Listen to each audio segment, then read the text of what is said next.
Magandang buhay sa inyo, ito po ang Botardo Channel, nagbabahagi ng bowling tips. Kaibigan, alam nyo ba, ang pinamulan ng bowling ay mula sa Egypt. May teorya na ang larong ito at sa sinaunang laro noong mga 5200 BC, sa Germany naman noong Middle Ages, kung saan ang tawag nila noon ay Kegeln, na naglalarawan ng pagbaksak ng mga target gamit ang bola. Ang bowling ay hindi lang basta paggulong ng bola. Dapat focus sa laro at mindset game, both mentally, physically fit. Ang bowling bola ay may bigat na 8, 9, 10, 11, 12, 13, 14, 15, 16 pounds.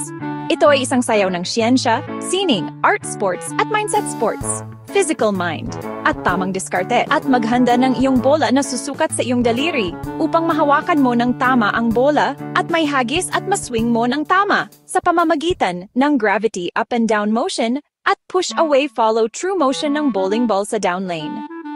Ang tunog ng 10 pins na sabay-sabay na bumabagsak hango sa iyong target na strike pins ay iyong goal para tumaas ang score sa larong ito. Ang matamis na tunog ng isang strike, solid strike na maganda sa paningin at musika, sa tenga ng bawat manglalaro ng bowling ultimate strike.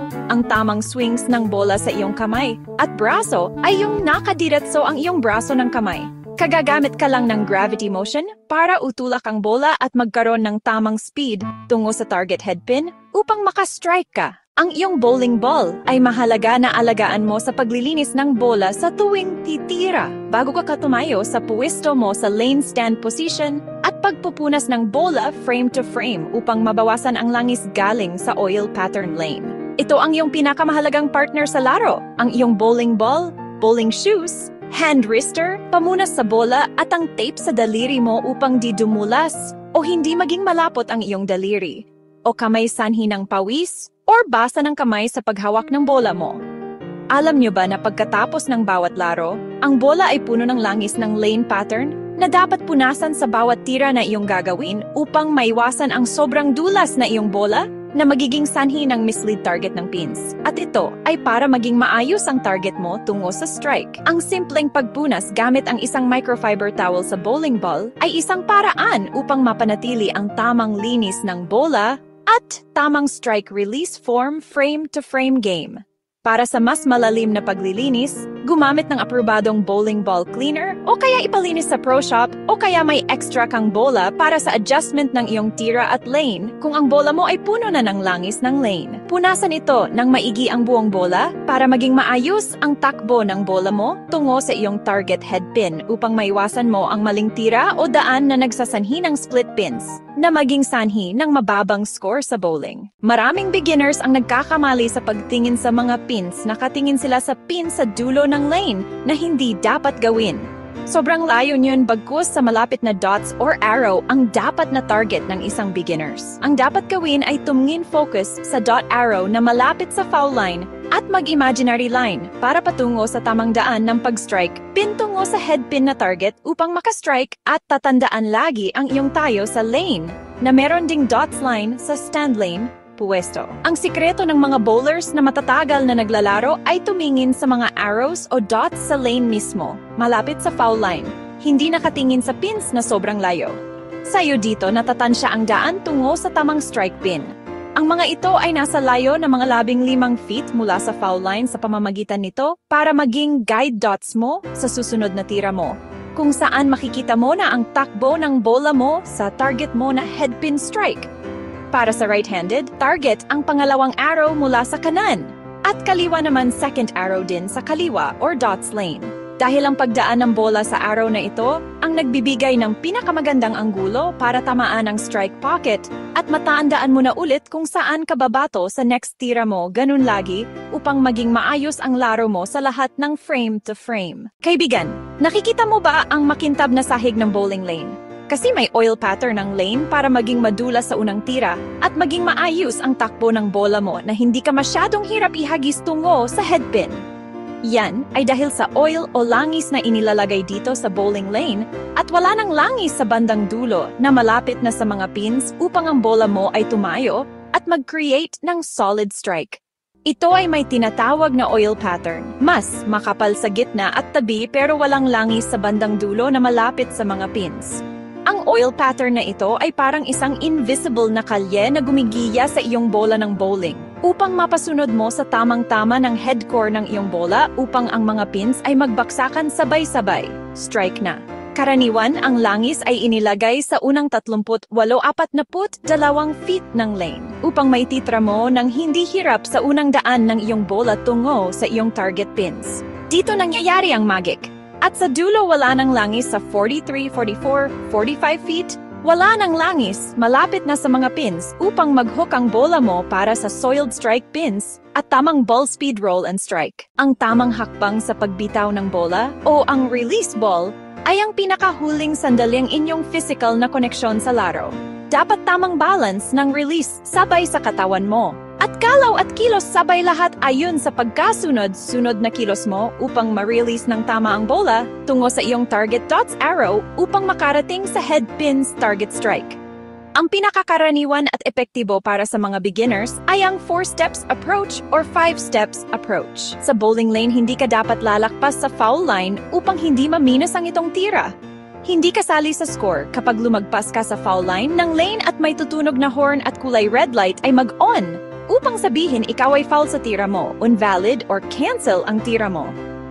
Unang hakbang, kanang paa. Kung right-handed, kasabay ng pag-push down ng bola at swing back and down ilalagay mo sa gravity, ang tira mo. Nakadiretso lang ang swings ng bola at kamay braso mo at ipupukol mo ang bola na follow through sabay tamang slide ng paa abante. Ibabaksak mo ang bola sa tamang target near arrow mo or dots na ang isip mo ay imaginary line patungo sa target mong strike.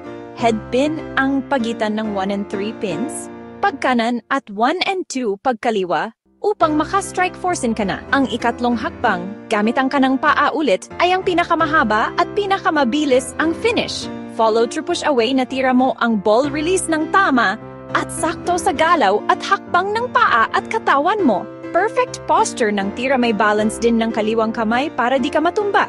Kapag kanan ka tumira, sa kaliwa naman opposite ng kanan, sabay konti luhod at yuko ng katawan upang mabalance mo ang release ball mo. Ang ika-4 at huling hakbang ay isang slide o pagdulas ng bowling shoes mo gamit ang inyong kaliwang paa para mabalance mo ang iyong swing ng kamay at bola para sa tamang release ng bola tungo sa tamang arrow dots para sa target na strike head pins. Minsan may ball reaction, in fact para sipain ang natirang pin. Ang bawat isang strike ay masarap sa pakiramdam at sa mindset mo.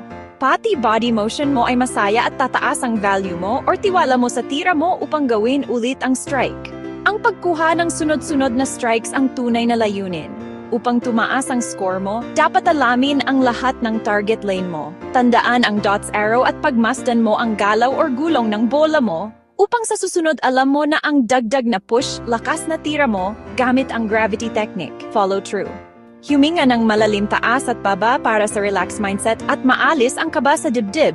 At maging focus sa laro, kapain din ang tamang hawak sa bola at balance ng pagtayo sa lane stand, start position.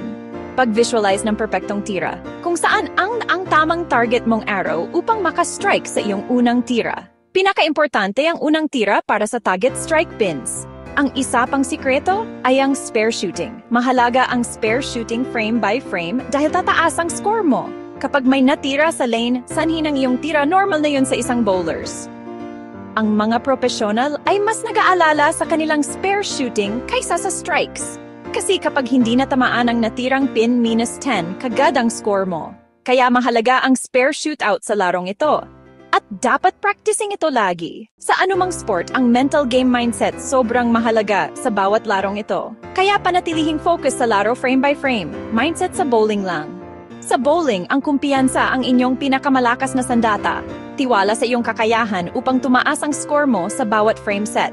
Huwag magpapalito, focus is the key. Ang pag-visualize ay isang makapangyarihang tool para palakasin ang inyong kumpiyansa at tiwala sa isip at galaw upang maging maayos ang iyong tira sa larong ito. Frame by frame, spare shooting and strike game. Ang malakas na pagtama nito sa pocket na nagpapatumba sa lahat ng 10 pins ay nagbibigay sa iyo ng kumpiyansa upang manalo sa laro.